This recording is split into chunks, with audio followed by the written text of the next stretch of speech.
नमस्कार दोस्तों, मैं जुगल किशोर आप सबका अपराध की कहानी के नए एपिसोड में आपका सबका स्वागत करता हूं। दोस्तों, आप सब हमारे साथ जुड़े हुए हैं। चैनल को सब्सक्राइब करें और लाइक करें और कमेंट करें। आपके सहयोग से मुझे हिम्मत मिलती है। कहानी अच्छी लगे तो अपने दोस्तों के साथ शेयर जरूर करें। चले आज की कहानी शुरू करते हैं। दोस्तों, चढ़ती जवानी में जब किसी को इश्क हो जाए तो उसका असर इतना खतरनाक होगा सोचा नहीं था। अक्सर कच्ची उम्र में युवक और युवतियां अक्सर इसका करने लगते हैं। प्यार का नशा ही अलग होता है, जहां घर परिवार माँ बाप भाई बहन सब दुश्मन लगते हैं। माँ बाप तो बच्चों को समझते हैं, मगर बच्चे इस बात को गलत समझते हैं। उनको लगता है माँ बाप हमारे प्यार के दुश्मन हैं। आज की कहानी ऐसी है जहाँ एक लड़का अपनी ही माँ बाप को मार डालता है। आशीष अपने घर में सबसे छोटा था, इसलिए उसे मम्मी पापा का ही नहीं बल्कि बड़े भाई का भी भरपूर प्यार मिला। लेकिन 18 साल का होने के बाद एक दिन आशीष ने न सिर्फ मम्मी पापा बल्कि बड़े भाई का भी कत्ल कर दिया। परिवार का दुलारा आखिर क्यों बन गया क्रूर हत्यारा? घर में मौजूद तमाम लोग खड़े खड़े यही सोच रहे थे कि आखिर इन तीनों की किसी से क्या दुश्मनी रही होगी, जो तीनों को इतनी बेरहमी से मौत के घाट उतार दिया था। मुंशी बिंद और पत्नी देवंती देवी की खून से लथपथ लाशें कमरे में फर्श पर आड़ी तिरछी पड़ी हुई थी, जबकि रामाशीष की लाश घर के बाहर दरवाजे पर पड़ी थी। तीनों की गला रेत कर हत्या की गई थी। शादी कार्यक्रम में दोबारा आ जाने से आशीष बच गया था। सबकी जुबान पर यही चर्चा थी कि अगर आशीष भी घर पर रहा होता तो हत्यारे उसे भी नहीं बख्शते, बेरहमी से उसकी भी जान ले लेते।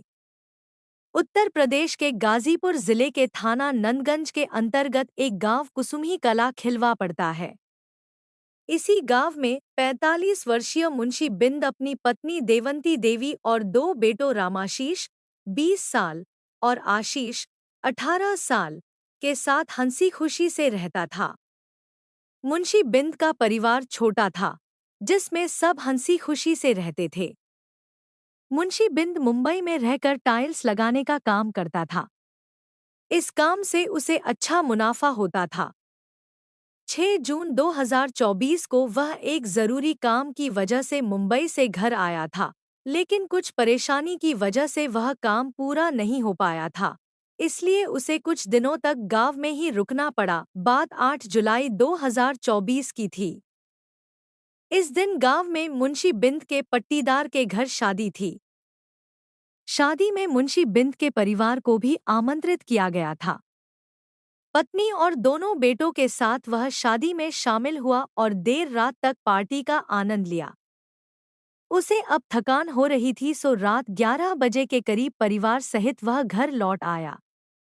उसके बाद बाहर के कमरे में मुंशी बिंद पत्नी के साथ सो गया और दोनों भाई रामाशीष और आशीष अंदर के कमरे में सो गए थे। पता नहीं छोटे बेटे आशीष को नींद क्यों नहीं आ रही थी। वह बिस्तर पर उधर इधर करवटें बदलता रहा। बेचैनी काफी बढ़ गई तो आशीष बिस्तर से नीचे उतरा और बिना किसी से कुछ बताए फिर शादी वाले कार्यक्रम में चला गया। वहां डीजे का कार्यक्रम चल रहा था। लोग संगीत पर थिरक रहे थे। आशीष भी उन्हीं के बीच हो लिया और कार्यक्रम का लुत्फ ले रहा था। पता नहीं क्यों उसका मन अभी भी बेचैन और परेशान सा लग रहा था। खैर, देर रात 2 बजे तक डीजे पर डांस चलता रहा। आशीष जब खुद को थका हुआ महसूस करने लगा तो वह उस कार्यक्रम को बीच में छोड़कर वापस घर लौट गया और फिर थोड़ी ही देर में दौड़ता भागता हुआ वहीं जा पहुंचा, जहां अभी भी डीजे बज रहा था। उसकी सांसें धौंकनी की तरह चल रही थी। चेहरे पर घबराहट और परेशानियों की लकीरें स्पष्ट उभरी हुई नजर आ रही थी।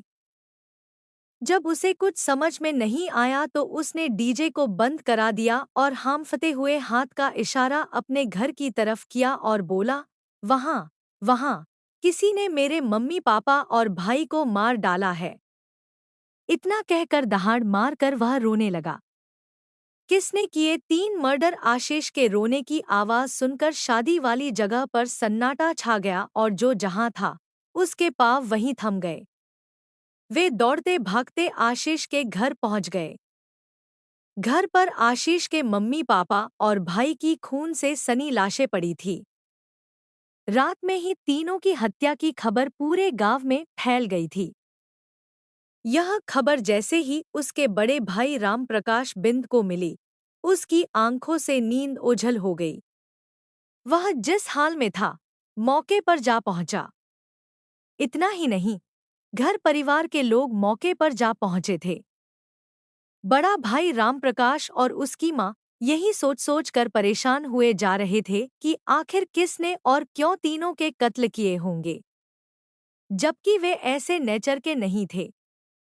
उसी रात गांव के चौकीदार रामनयन ने नंदगंज थाने के एसएचओ शमसुद्दीन अहमद को इस घटना की सूचना फोन द्वारा दे दी। उस समय घड़ी में 4:30 बजे के करीब का टाइम हो रहा था और एसएचओ गश्त से कुछ देर पहले ही लौटे थे। वह सोने की तैयारी कर रहे थे। चौकीदार की बात सुनकर एसएचओ चौंक पड़े। तीन तीन कत्ल हुए हैं, लेकिन क्यों? किसने किए ये सारे कत्ल? एक साथ कई सवाल उनके मुंह से निकल गए। यही नहीं, इतना सुनते ही एसएचओ अहमद की आंखों से नींद छूमंतर हो गई। वह उसी समय आनन फानन में कुछ पुलिसकर्मियों को लेकर घटनास्थल की ओर रवाना हो गए। थाने से घटनास्थल करीब 5 किलोमीटर दूर था।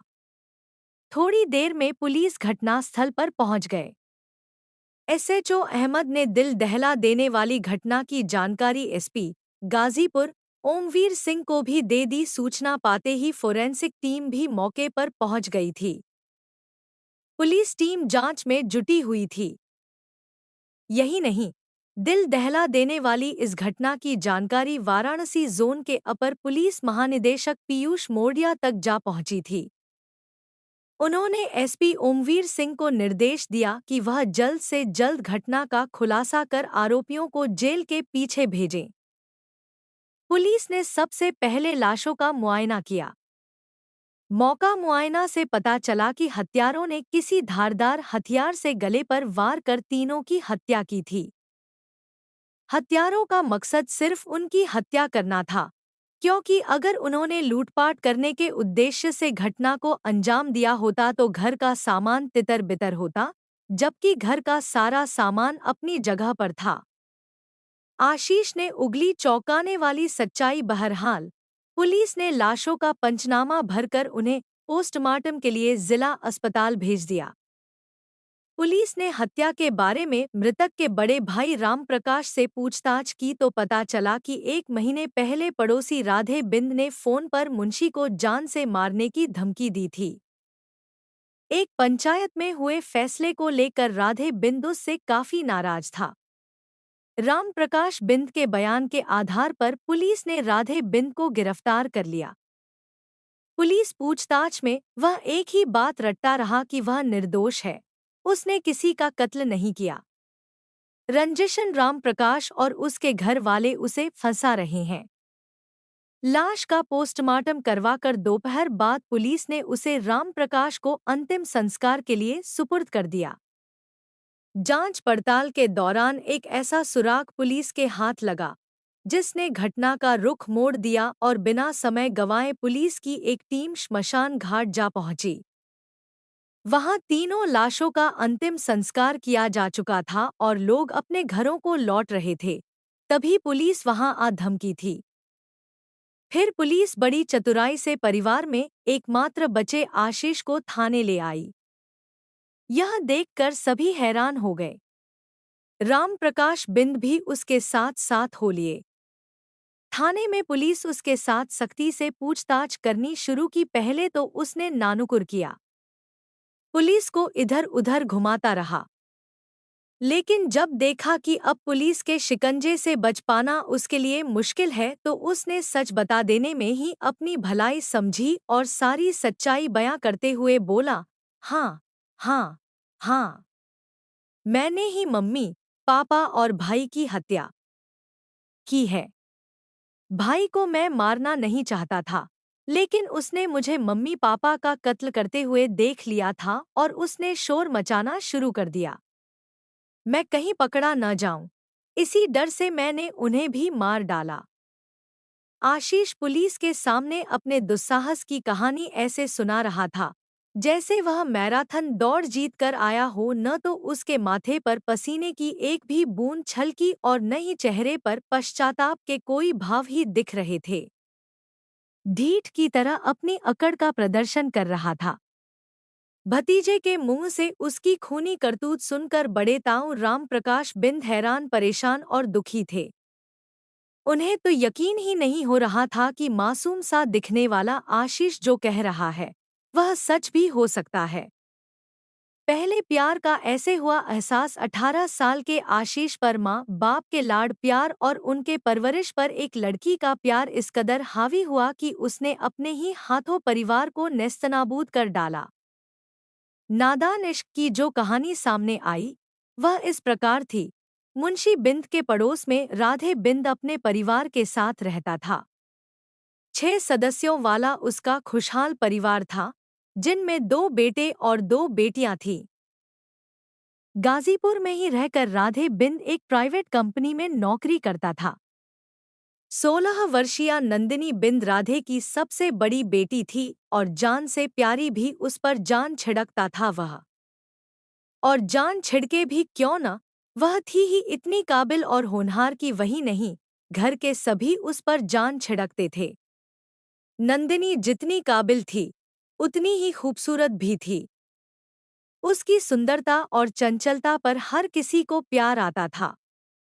ऐसे में भला आशीष कैसे अछूता रह सकता था, जबकि वह उसका पड़ोसी था। नंदिनी का अंग विकसित हो चुका था। उसके बदन से जवानी की खुशबू फैली थी। कुदरत ने बड़ी फुर्सत से उसे बनाया था। झील सी गहरी आंखें, सुर्ख गाल, गुलाब की नाजुक पंखुड़ियों के समान होंठ, नागिन सी लहराती जुल्फें, किसी जन्नत की हूर से कम नहीं थी वह। जब होंठ दबाकर हौले से मुस्कराती थी तो मानो कयामत आ जाती थी। कीचड़ में खिले कमल के जैसी थी नंदिनी।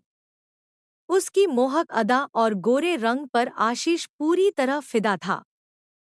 उस दिन शाम का वक्त हो रहा था जब नंदिनी सजधज कर पिंक रंग का सलवार सूट पहने अपनी छत पर खड़ी खोई खोई सी टकटकी लगाए आसमान की ओर देख थी। बयार मंद मंद बह रही थी। बयार के झोंकों से लहराते हुए बाल उसके सुर्ख गाल से अटखेलियां कर रहे थे। ऐसा होता देख उसे असीम सुख की अनुभूति हो रही थी। लेकिन उसे यह नहीं पता था कि उसकी इस अदा को एक आवारा भंवरा अपनी पलकों में कैद कर रहा है। उसे वह कई पलों से अपलक निहारता जा रहा है। वह कोई और नहीं, उसके पड़ोस में रहने वाला आशीष था। उस दिन के बाद से आशीष नंदिनी का दीवाना हो गया था। आंखें खुलती तो उसे देखना चाहता था, आंखें बंद होती तो उसे पहले देखना चाहता था। उठते बैठते, खाते पीते हर घड़ी, हर पल आशीष उसे देखता चाहता था। दिन दूना बढ़ता गया। कच्ची उम्र का सच्चा प्यार आशीष को देखकर नंदिनी का रोम रोम खिल उठता था। अपने रसीली होठों को एक कोने में दबाए हौले से मुस्कराकर अंदर कमरे की ओर भाग जाती थी। उसके दिल के किसी एक कोने में आशीष के लिए जगह बन चुकी थी। मोहब्बत की आग दोनों के दिलों में बराबर की लगी हुई थी। मौका देखकर दोनों ने अपने प्यार का इजहार कर दिया था। धीरे धीरे दोनों का प्यार जवां हो रहा था। दो प्यार के पंछी नीले गगन के तले सैर कर रहे थे। आशीष और नंदिनी का प्यार सच्चा था। उनका प्यार एक बिल्कुल पाक साफ था। वे शादी करना चाहते थे। लेकिन अपने दिल की बात न तो नंदिनी अपने घर वालों से कह पा रही थी और न ही भीतर दोनों घुट रहे थे। एक दिन की बात है। नंदिनी के घर वाले किसी काम से बाहर गए हुए थे। घर पर नंदिनी ही अकेली थी। यह बात आशीष को मालूम था। उस दिन दोपहर का समय हो रहा था। आशीष भी घर ही पर था।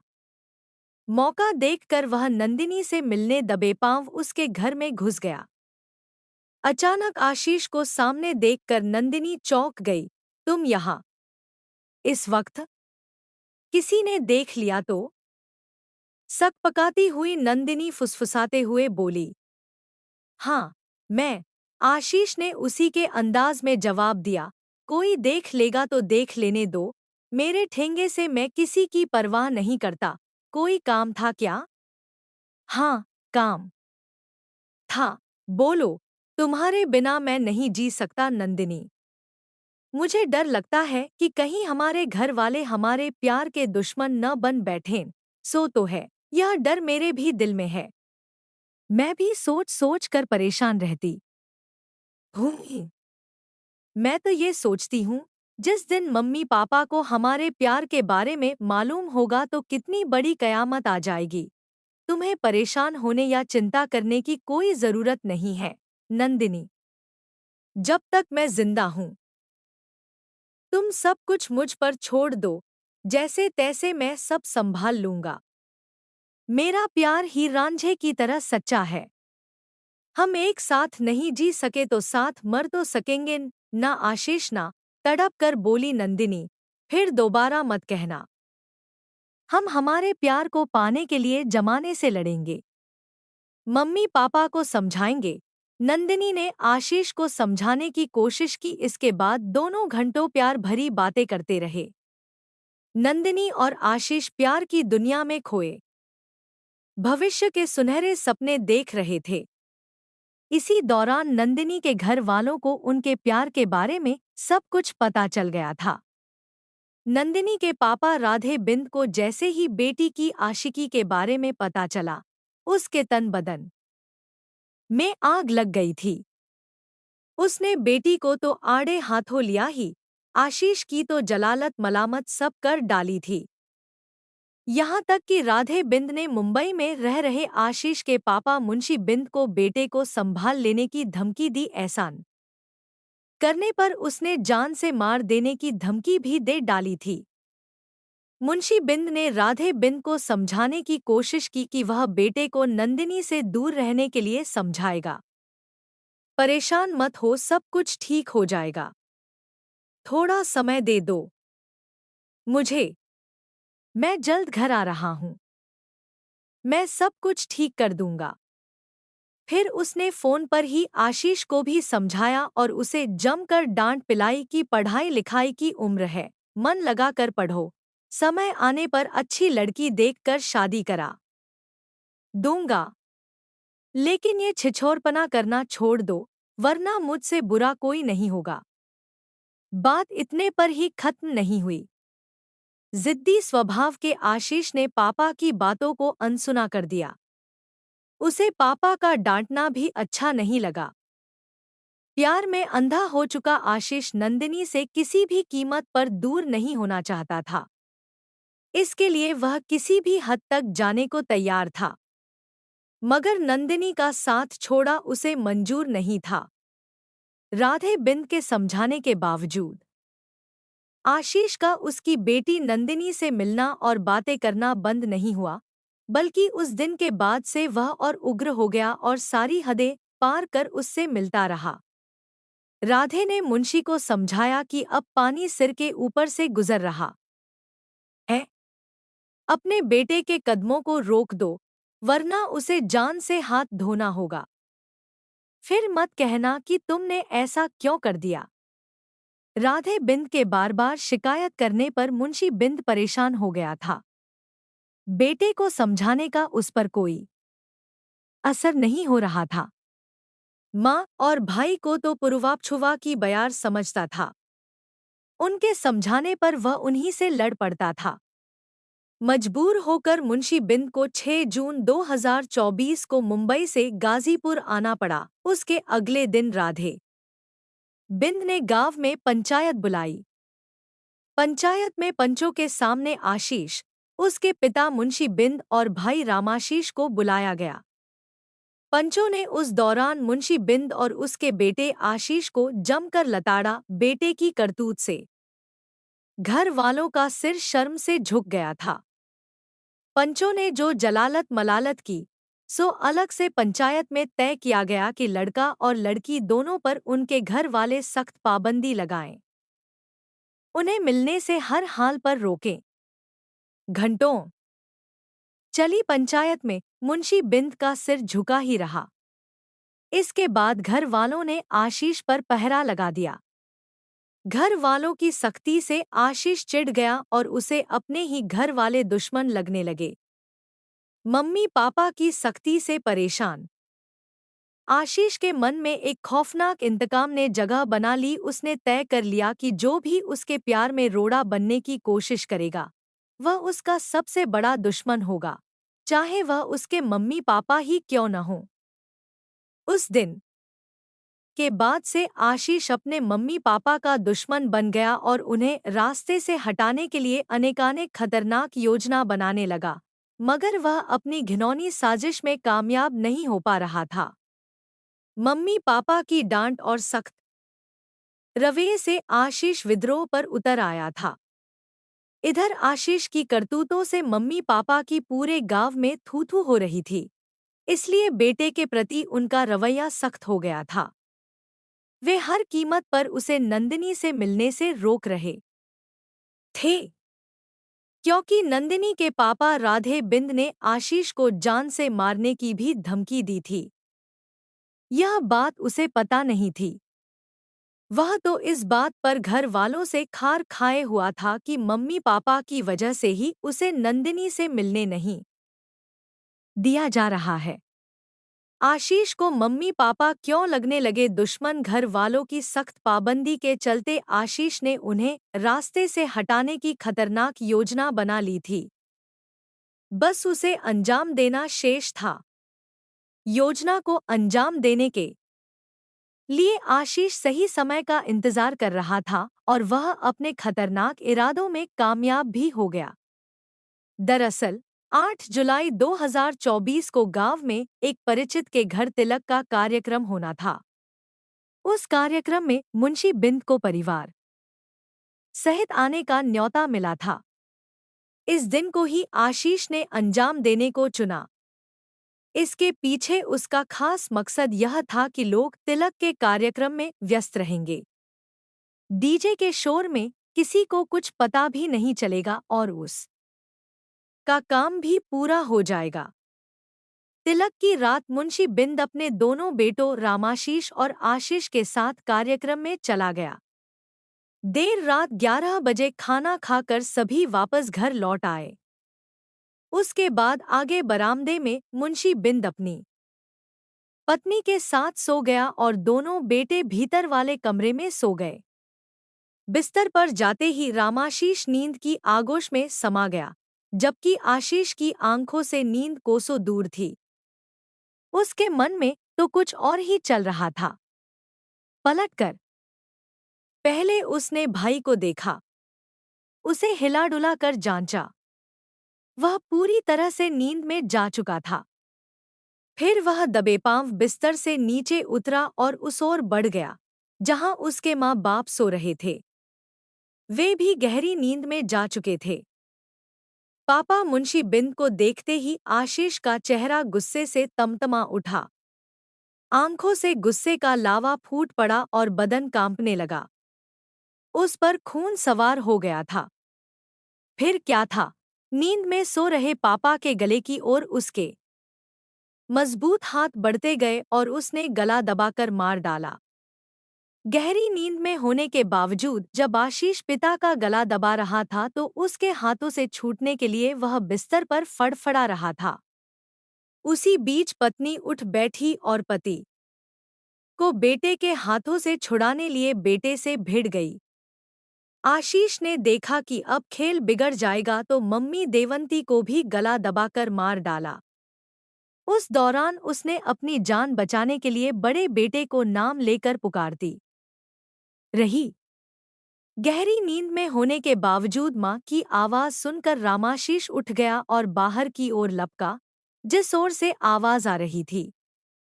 उसने देखा कि छोटा भाई आशीष मां बाप की हत्या कर वहीं खड़ा है। दोनों की लाशें नीचे फर्श पर पड़ी हैं, तो वह कांप उठा। यह देखकर आशीष बुरी तरह डर गया कि सुबह होते ही भाई सभी को घटना के बारे में बता देगा और वह पकड़ा जाएगा। पुलिस से बचने और राज को राज बनाए रखने के लिए उसने रामाशीष का भी गला घोंट दिया और उसकी लाश को बाहर डाल दिया। इसके बाद उसने खुरपी से एक एक कर तीनों के गले रेत दिए, ताकि लगे कि बदमाशों ने गला रेत कर कत्ल किया है। पुलिस का सीधा शक कभी उस पर नहीं आएगा और वह कानून के फंदे से बच जाएगा। बहरहाल, तीनों का कत्ल करने के बाद आशीष ने अपने खून सने कपड़े उतार दिए और पानी से हाथ मुंह धोकर कर दूसरे कपड़े पहनकर तैयार होकर चल रही पार्टी की ओर हो लिया और रास्ते में कपड़े और खून सनी खुरपी को फेंक दी। फिर खुद को इतना सामान्य बना लिया जैसे उसने कुछ किया ही न हो। फिर पार्टी में जाकर उसने ऐसा ड्रामा रचा कि सारे लोग अवाक रह गए। फिर आगे क्या हुआ, कहानी में ऊपर बताया जा चुका है। बहरहाल, आशीष एक लड़की के प्यार के लिए इतना बागी हो गया कि उसने अपने ही परिवार का खात्मा कर दिया। उसे अपने किए का जरा भी मलाल नहीं है, लेकिन अपने किए की सजा जेल की सलाखों के पीछे जाकर पा रहा है। कथा लिखे जाने तक आशीष सलाखों के पीछे कैद था। पुलिस ने उसकी निशानदेही पर हत्या में प्रयुक्त खून सनी खुरपी और कपड़े बरामद कर लिए। दोस्तों, आपको कहानी अच्छी लगी हो तो चैनल को सब्सक्राइब जरूर करना और लाइक कमेंट भी कर देना। आपका लाइक और शेयर मुझे हिम्मत देता है। कल फिर आपसे मिलेंगे एक और नई कहानी के साथ। तब तक अपना ख्याल रखें। धन्यवाद।